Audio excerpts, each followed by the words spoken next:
Greetings, welcome back to Black Bear News, where climate change is the headline every single day. And I wanted to start this video with some comments. First comment I wanted to read, and sorry man if I'm messing up your handle. It's either J Thadcast or J the Dcast. I don't know. I'm going to go with J Thadcast for now. Unless you tell me different. Triggered, apathetic asshats buy into cynicism as the proper response to flawed liberal or progressive politics. Therefore, no action is required. No side is above critique. So, the fuck what? That's the same BS rationalization that funds the denial and status quo that turns abrupt climate change into extinction. War is bad, okay? And the toss a salad for peace campaign can still go screw itself. Not just because it is wrong, but because it is also a pathetic tactic to achieve peace.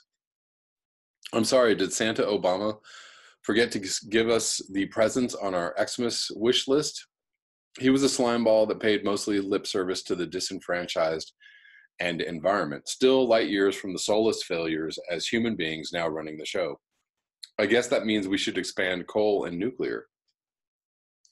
Fake MSM news. So butcher an administration critic today, so long as there are jobs building death machines to kill busloads of children. So Obama admin would have let the U.S. continue to sell bombs to kill kids in the Saudi Yemen campaign. I don't think so. Actually, he did. He did that continuously through his administration. So already been there, already done that. Democrats react to public shaming and resign when exposed. You know, it's okay to criticize without the false equivalency to justify apathy. It's the just as badass game, asshats for all players. Truman was just as bad as Hirohito. Greenpeace is just as bad as ExxonMobil. Biden, Pence, Holder, Sessions, Geithner, Mnuchin, Castro, Carson, Chu, Perry, Kerry, Pompeo, Perez, Acosta, Duncan, Devos, or DeVos, excuse me. Or that anyone could be as bad as the EPA, for the EPA as Pruitt. Defund every social protection and give $1 trillion tax break while continuing to cut all social welfare programs, such as the AHCA flawed healthcare. Come on, get serious. Sure, the collapse didn't start in 2016. That was the year 48% of the nation said, fuck it, tear it all down and feed the kids to the meat grinder to buy one extra slice of pie. They can take that Q cake with real pig shit fudge filling, feed it to their own kids, not mine. Heady words. I like the energy of that comment. Thank you. Although I don't know. I mean, it is an interesting time that we live in because everybody's wrong and everybody's bad, and there's, you know, it's really hard to go forward with anything positive these days because whatever you're doing is not good enough. And, you know, well, I remember having this debate with people over Bernie Sanders and Hillary Clinton, and you know, Bernie Sanders was too radical and Hillary Clinton was a corporate robot. And so everybody had their standpoint and everybody just argued each other down until there was nothing left of the Democrats. But of course, had the Democrats embraced Bernie Sanders and his message, I don't know what's going on with the light right now. Sorry about that. I think it's because I'm getting a lot of backlight. Had the Democrats ridden the wave of anti-corporate establishment Bernie Sanders, they might actually be a party worth supporting. Right now, they don't stand for anything and they're not worth anything, and they are about as weak as they have ever been. And that's not the Republicans' fault. That's not the GOP's fault. That's not the Russians' fault. That's not anybody's fault, but the extremely unimaginative and, well, power greedy Democrats. Maybe you could blame Bill Clinton for taking the Democratic Party completely out of any kind of altruistic mode and turning them into the cash-hungry alt-right party that they are. I'm going to start calling Democrats alt-right. Oh, juicy. Anyways, I'm going to move on to another comment. This is from Dale Norman. The orderly dismantling of industrial civilization might be possible, but only if a worldwide leadership position could be created and charged with the task of saving the biosphere and the human race. It could still possibly happen, but it's, you know, a lot of people are going to have to be in pain for that to happen. As with any alcoholic or anybody else that's having any kind of has any kind of disorder or emotional disease, psychological disease, you need to actually get into enough pain so that you go, please help me. Then invested with irresistible absolute authority. This, of course, would be totally impossible today, primarily because of what people have been taught to believe about governing authority. People the world over do not trust the government because in every case, governing authority has been undermined and usurped by the financially elite who are exploiters of the people. Any aspiring leader who stands up and says, make me your leader and I promise to be different, will be spat upon and laughed out of town. The people know that every leader will succumb to corruption. The lure of wealth eventually seduces even those with the purest of motives. It is the human condition.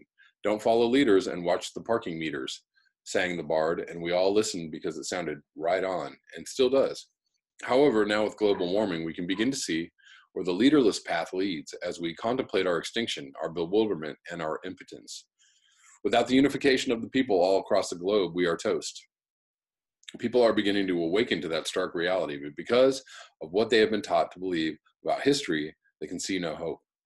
But they have been taught to believe in many lies because controlling their beliefs was found to be the most efficient means of governing the masses and perpetuating aristocratic domination. Take the word tyranny, for example. We all know that tyranny is the worst possible form of government,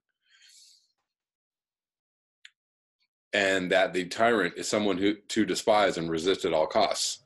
This storyline was created by aristocratic authors and so-called historians like Herodotus and Gibbon, who believed in aristocratic rule and wanted the people to accede to it. For this purpose, the word tyrant has been greatly modified from its original meaning, which from the Greek tyrannos was originally used to describe certain rulers who had rebelled from aristocratic rule and founded the government on justice. Tarwanati, a Luwian cognate of tyrannos.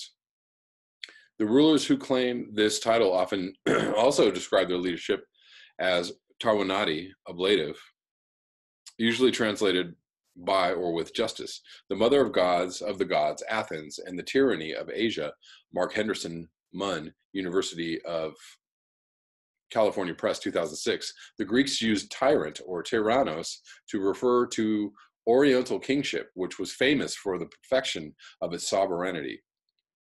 The tyrant was then understood as the most effective leader, and the Greeks greatly admired the governing system of the Orientals.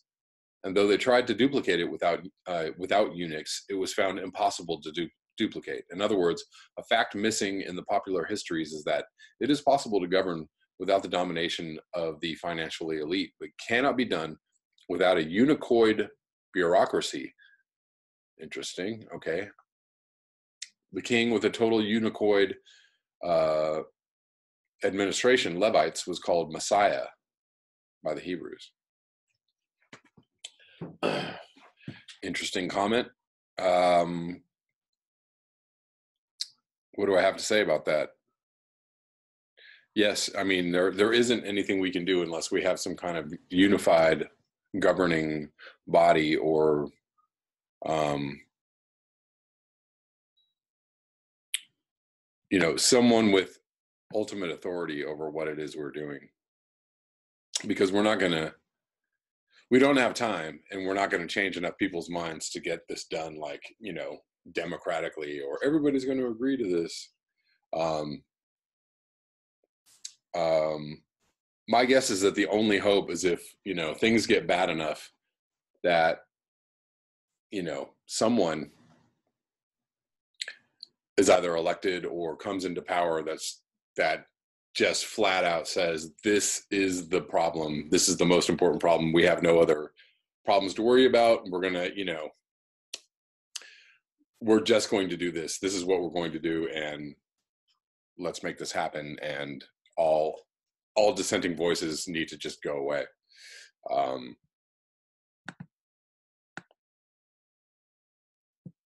And of course, if this happens, whether it's by democratic election or whether it's by some kind of totalitarian authority, whether or not, either way, there's going to be people like, oh my God, how can you do this to me?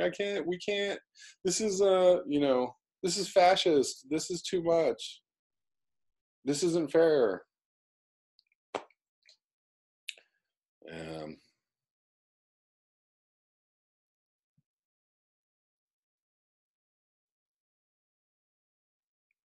If we have enough time in our specieshood or lifespan, we really need to probably rewrite or rethink or reimagine what it is that we think, is fair or right, or, everything is so species centric, human centric, all of the Magna Cartas and the human rights and all that stuff. Like, it would be a good time to just rethink everything it is that we think about what it is to live on this earth and live in balance with nature. That there is a time for us to go, that there is a reason why we can't have so many children, that there are only so many resources, that taking care of nature is way more important than, expanding humankind as, large as we can expand, and our wealth along with it. So, quick news update. I'm sure everybody knows this is going on, but I'm just going to throw this in here too. Thousands of U.S.-bound migrants storm Guatemala-Mexico border. Thousands of migrants have arrived at the Mexico-Guatemalan border, with some climbing over the fence separating the two countries. U.S. President Donald Trump has threatened to close the U.S.-Mexico border and call in the military. Photos posted online show some of the migrants breaking down the fence's gate and continuing towards the border bridge. Mexican television footage showed the migrants being met by dozens of riot police on the bridge who blocked them from entering Mexico. Some could be seen jumping into the river below to get around the block. It's pretty crazy footage. That's all I'm going to say about this, or that's all this article I'm going to read. I'm going to link it below. I'm sure everybody knows this is going on, but maybe some of you don't.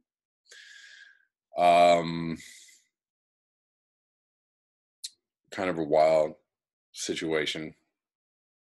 Of course, on the right, some of the conspiracy guys are like, this is all set up. This is like planned out. Somebody's hired all these people to, pose as migrants, and they're all running for the border,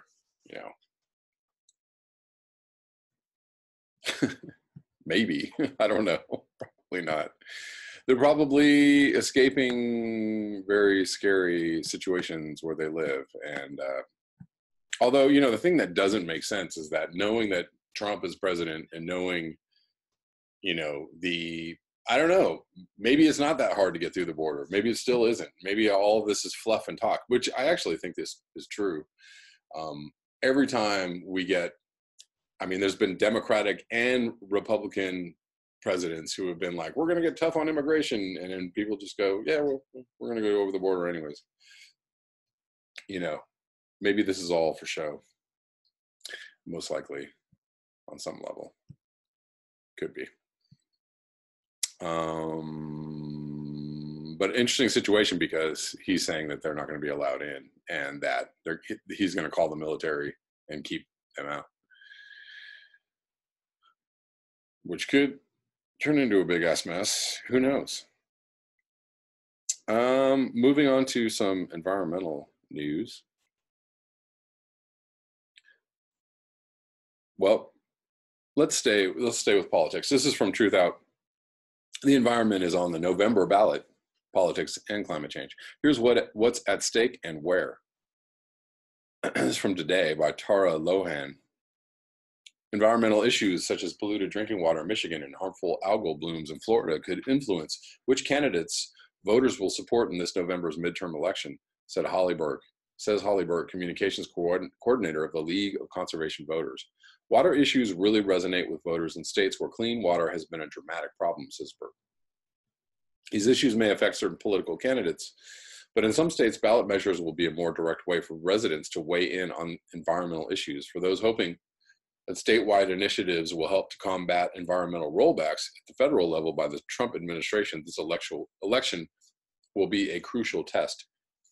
The statewide ballot initiative with the greatest environmental significance will be decided by voters in Washington state, which could signal a shift in climate change strategy. 2 other Western states will take on clean energy standards, and water issues will appear on the ballots in 3 states, including a confusing measure in Florida that pairs offshore drilling with an unrelated measure on vaping.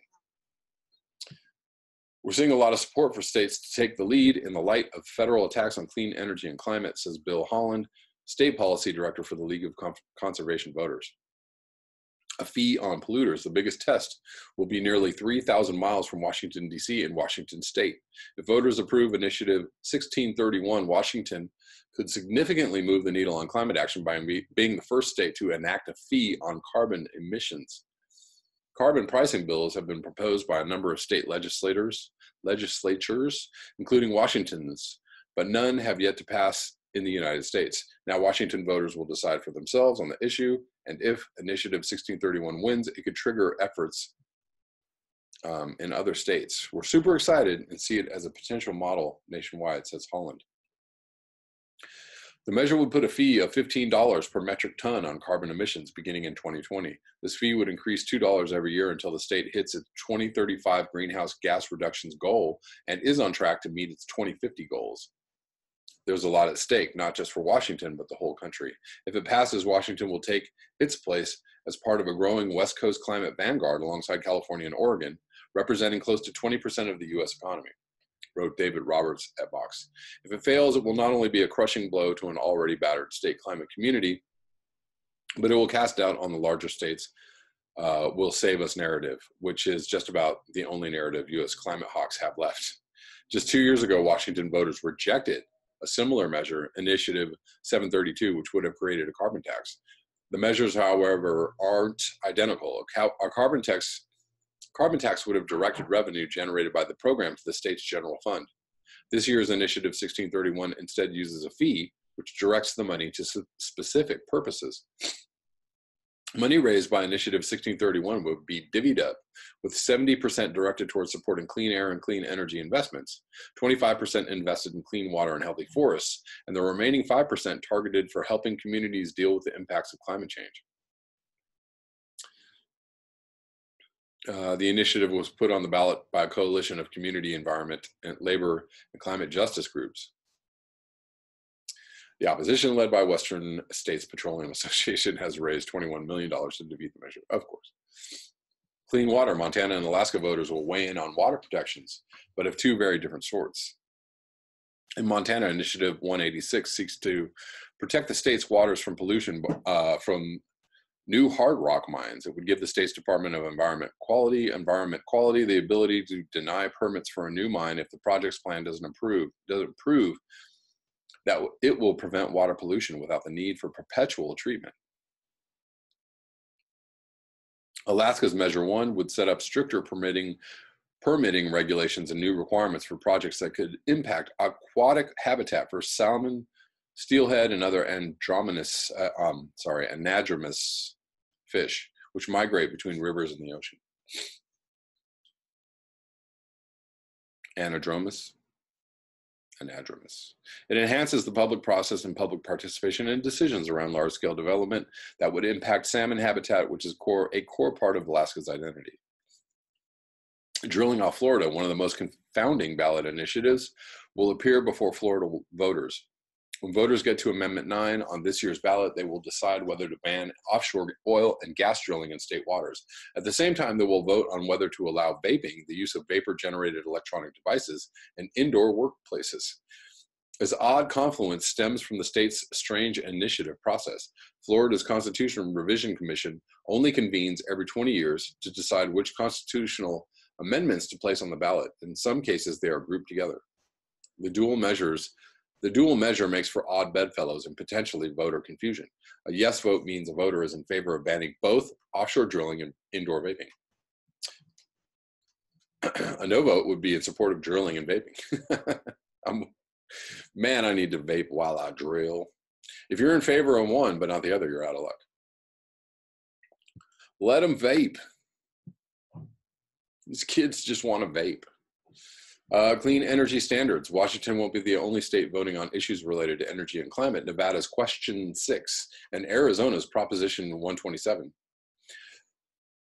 are both measures that would increase the state's renewable portfolio standards, which is the minimum amount of electric power that utilities need to get from renewable sources. Both would bump the standards to 50% by 2030. That's excellent. Nevada's current renewable portfolio standard is 25% by 2025, but the state is already almost there. In 2016, it had 21.6% of electricity generation coming from geothermal, solar, wind, biomass, and hydroelectric power sources. Of that mix of renewables, 44% came from geothermal. But solar could be huge for the state. The U.S. Energy Information Administration said Nevada has the nation's best solar power potential. What else is going on? So that's all I'm going to read of that. I'm going to link it below. I'm going to quickly touch on this article. Typhoons trick Japan's cherry blossom trees into blooming 6 months early. The powerful storms sparked a warm snap and turned the trees unseasonably pink. Cherry blossoms across Japan have bloomed 6 months early after 2 powerful typhoons pummeled the country in September, stripping leaves, bringing a warm snap, and turning the trees unseasonably pink. We get reports every year of cherry blossom blooming early, but those are confined to specific areas. Toru Koyama, a senior official with the Flower Association of Japan, told Reuters, "This time we are hearing about it from all over the country." The 2 typhoons, including the most powerful storm to hit Japan in 25 years, weakened chemicals that suppress the pink and white blossoms by stripping the leaves or covering them in salt water, Koyama said. Air sucked up by the storms from the tropics then brought warm weather, followed by colder temperatures that mimicked the spring weather that signals the right time to bloom. As yet, the number of flowers blooming early is still small, so people who go to view the cherry blossoms in spring, a huge draw for families and tourists alike, are unlikely to notice much difference, he added. The unexpected bloom comes amid growing concern around the world about global warming and summer heat waves that are triggering intense forest fires and powerful superstorms fueled by rising sea temperatures. Triggering concerns. I probably don't have time for that particular article, but hold on.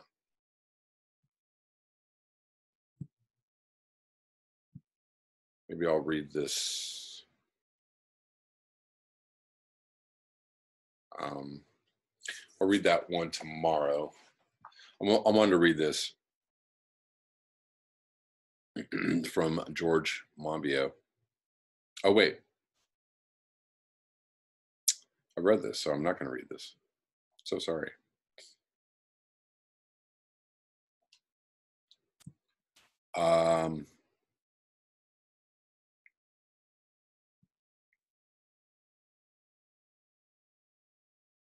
Well,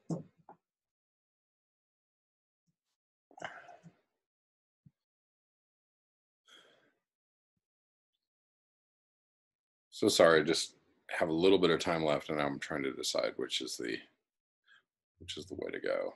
This looks like a long article. I probably will read this tomorrow because I want to cover most of it. Last story for a little bit of hopefully frustration and anger. From Truth Out, energy transfer partner security team sinks water protectors boats. This is from Darja Mail, from Truth Out, October 17th. Monday morning, an energy transfer partner security team sank 2 boats carrying approximately 15 water protectors and members of the media at a Bayou Bridge pipeline construction site. A press release from L'eau est la vie camp, or Water is Life camp of water protectors about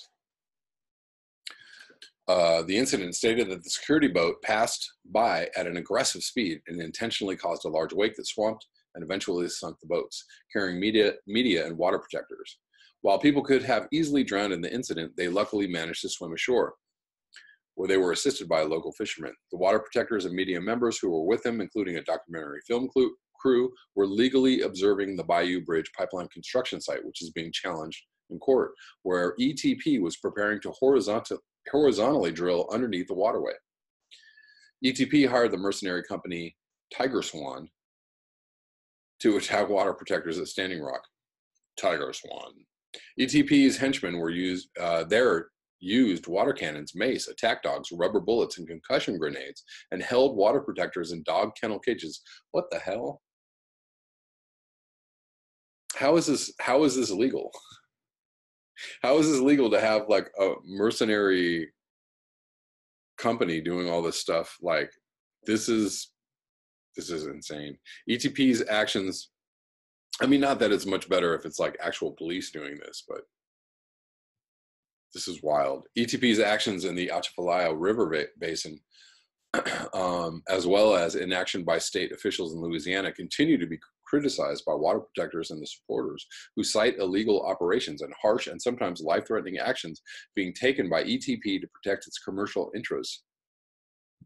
Truth Out previously reported how water protectors at the Bayou Bridge pipeline site have been charged with felonies. The pipeline is seen by most locals as illegal because ETP, using the method of expropriation, a legal tactic very similar to eminent domain, has claimed the pipeline is in the public's interest. Eminent domain is when a government or its agent can expropriate private property for public use, usually but not always with a payment of compensation. The 163-mile-long Bayou Bridge pipeline crosses southern Louisiana from Lake Charles near the Texas border all the way to East St. James on the banks of the Mississippi River. The Bayou Bridge pipeline is the end of a vast pipeline network carrying crude oil that will transport Bakken oil from North Dakota to the Gulf Coast, most likely for export. Truth Out previously reported on ETP's Trans-Pecos pipeline, which is being used to transport natural gas from fracking into Mexico, where it is transported to the coast, then on to Asia, where it fetches a higher price. ETP, like the rest of the fossil fuel industry and the politicians who represent them, advertises that oil and gas exploitation in the U.S. is for domestic use. Of course. That's all I have for you today. Thank you so much for your eyes, your ears, and your conscience. If you would like to support this channel, you can do so at the links below. Until next time, peace.